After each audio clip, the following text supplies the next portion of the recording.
When you're thinking about buying a home, you're going to hear and see terms that you probably don't understand, and likely before you have a real estate agent to help you with the process. So we're going to cover some of those right now, but first, roll that reel.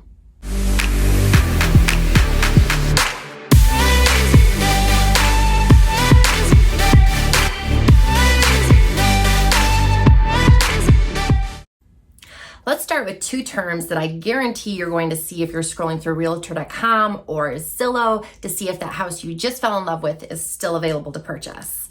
The word contingent, the definition of this word is subject to change. So that means this house has a buyer and they're moving forward with the purchasing process.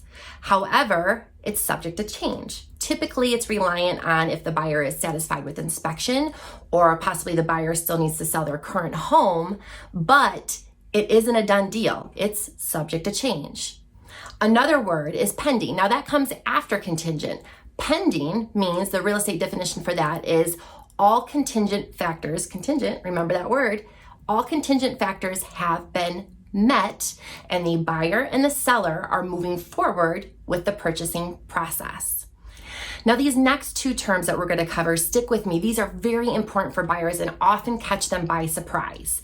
First is closing cost. Closing costs are loan processing fees. So that means that you, the buyer, are responsible for these fees at close.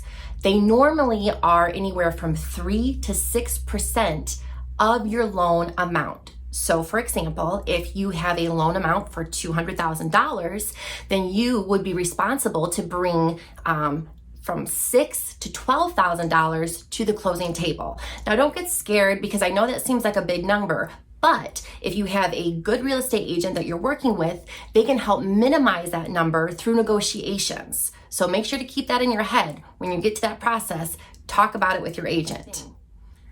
Next is EMD. Earnest money deposit.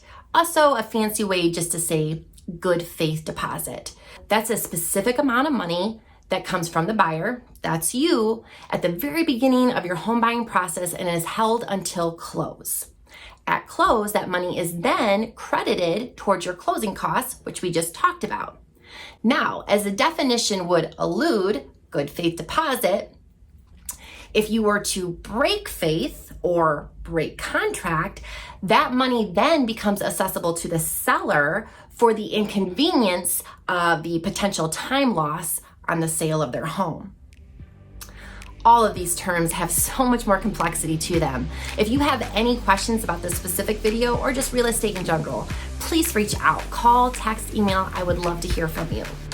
I do hope that these couple minutes together has given you some clarity and a bit more confidence on your home buying journey.